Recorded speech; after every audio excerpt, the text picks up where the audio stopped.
हम हिंदी में आदिकाल के इतिहास के अंतर्गत आदिकालीन साहित्य के विभाजन में उसकी धार्मिकता के आधार पर जैन साहित्य, ठीक है, को पढ़ रहे थे। आज हम पढ़ेंगे बौद्ध साहित्य, ठीक है, जिसे सिद्ध साहित्य भी कहा जाता है। बौद्ध साहित्य, सिद्ध साहित्य।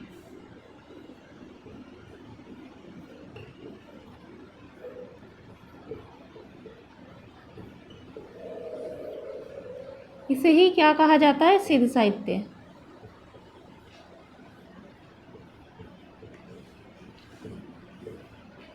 ठीक।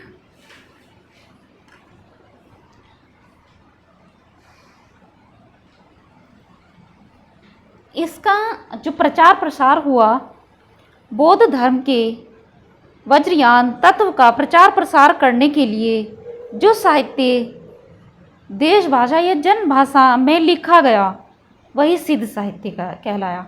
मतलब बौद्ध धर्म का प्रचार प्रसार करने के लिए जो साहित्य लिखा गया, जो साहित्य जन भाषा में लिखा गया, वही बौद्ध साहित्य या सिद्ध साहित्य कहलाया। ठीक है।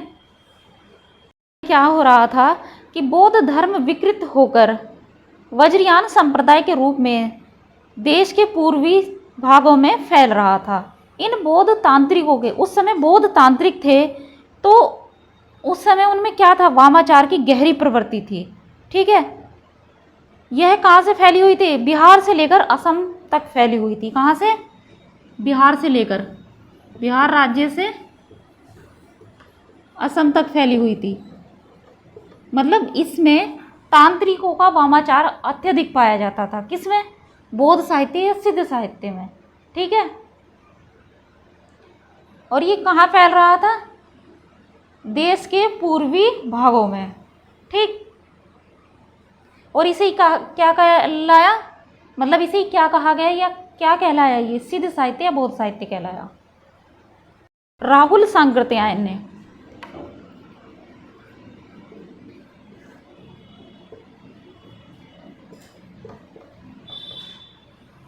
राहुल सांकृत्यायन है जो, उन्होंने 84 सिद्धों के नामों का उल्लेख किया है। कितने?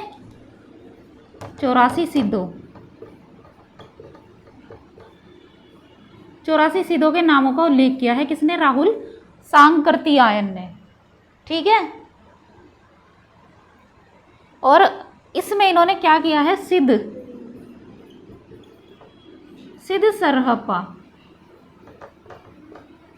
ये जो सिद्ध सरहप्पा है, इसी से इस साहित्य की शुरुआत मानी। किसने? राहुल सांकृत्यायन ने। 84 सिद्धों का इन्होंने वर्णन किया है और सिद्ध सरहप्पा से बौद्ध साहित्य की शुरुआत मानी है। किसने? राहुल सांकृत्यायन जी ने। ठीक है। देखिए, सिद्धों में सरहप्पा, शबरप्पा, लुइप्पा, डोम्बिप्पा, कणप्पा, कुकुरिया, ये कुकुरिप्पा। ठीक है। इस तरह से ये सिद्ध ज़्यादा माने जाते हैं। इसमें सिद्ध साहित्य में इन्हीं को ज़्यादा मान्यता दी गई है। ठीक है। और ये जो पा शब्द लगा देते बाद में, ये पा लगा दिया, पा शब्द नहीं है, ये एक मतलब वर्ण भी नहीं कहेंगे इसको, शब्द तो है नहीं पूरा। ठीक है। कि ऐसा नहीं है कि अंग्रेजी का हम ये पा पढ़ रहे हैं, पा फिल्म भी आई थी जो, इस तरह से नहीं पढ़ रहे हैं हम यहाँ पर, ये हिंदी में पढ़ रहे हैं। तो ये पा जो बाद में लगाते थे, ये आदर के लिए लगाते थे। अपने नाम को आदरार्थक प्रकट करने के लिए इस शब्द का प्रयोग करते थे कि सरहप्पा बना दिया अपने नाम को। ठीक है। सरहप्पा कर दिया पूरा, इस तरह से। तो इसका प्रयोग किस लिए करते थे? आदर पूर्वक प्रकट करने के लिए अपने नाम को। ठीक है। बिहार के नालंदा, ठीक है, तक्षशिला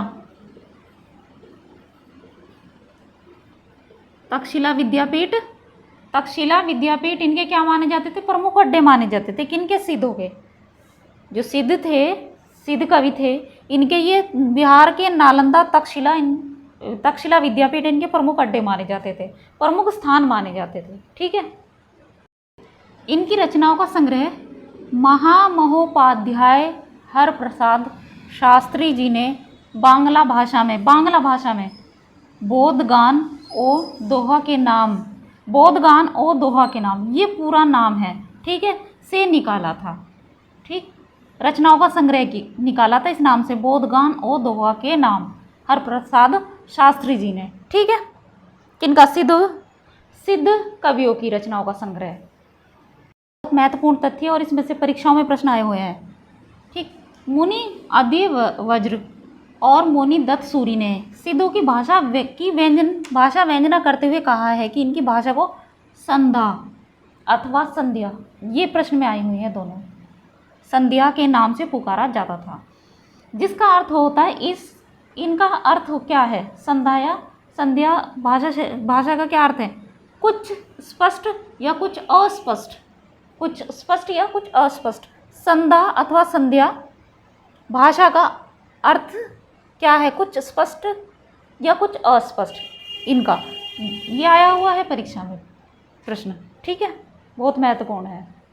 इसमें क्या है? सिद्धों की भाषा है जो उसमें उलटबासी शैली का प्रयोग देखने को मिलता है। यह भी प्रश्न आया हुआ है कि उलटबासी शैली का प्रयोग किसकी भाषा में देखने को मिलता है? तो सिद्धों की भाषा में देखने को मिलता है उलटबासी मैं लिख देती हूँ, उलटबासी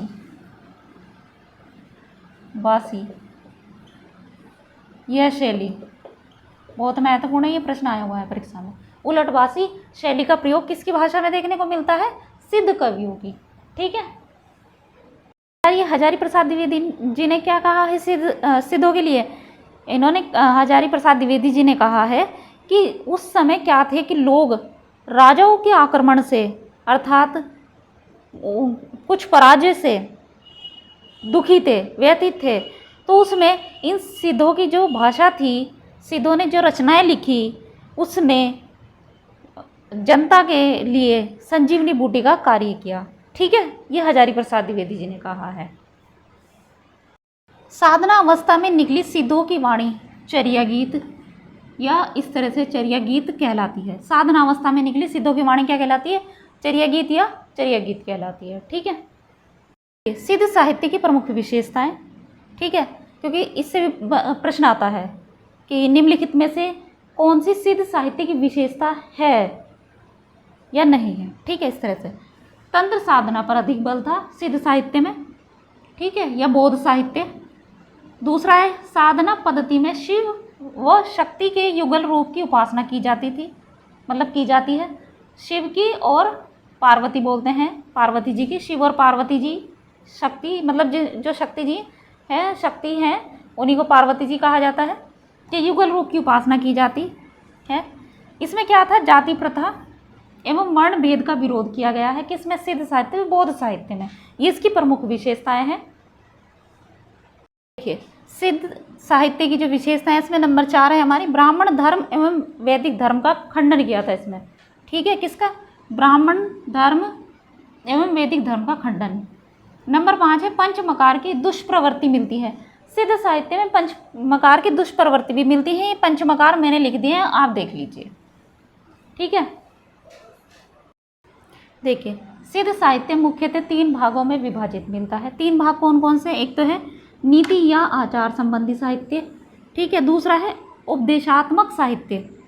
पहले में क्या है? नीति या आचार मतलब व्यवहार संबंधी और नैतिकता संबंधी साहित्य इसमें देखने को मिलता है, मतलब कि हमारे व्यवहार संबंधित। ठीक है, उपदेश, इसमें उपदेश दिए जाते थे, तो इस तरह का साहित्य मिलता है कि उपदेशात्मक साहित्य। तीसरा है हमारा साधना संबंधी या रहस्यवादी साहित्य। इसमें रहस्यवादी भी है, रहस्यवादिता भी है इसमें। किसमें? सिद्ध साहित्य में। ठीक है, साधना संबंधी, साधना आपको ने जैसा कि अभी पढ़ा है किसकी करते थे? शिव जी व पार्वती जी की। किसमें? उनके कौन से रूप की उपासना करते थे? वे रूप की साधना करते थे। ठीक है, साधना में। तो ये सिद्ध साहित्य मुख्यतः 3 भागों में विभाजित किया गया है। आज हमने सिद्ध साहित्य, ठीक है, जिसे बौद्ध साहित्य भी कहा जाता है, के विषय में पढ़ा है। अब हम सिद्ध साहित्य, बौद्ध साहित्य की महत्वपूर्ण रचनाओं के विषय में नेक्स्ट वीडियो में पढ़ेंगे।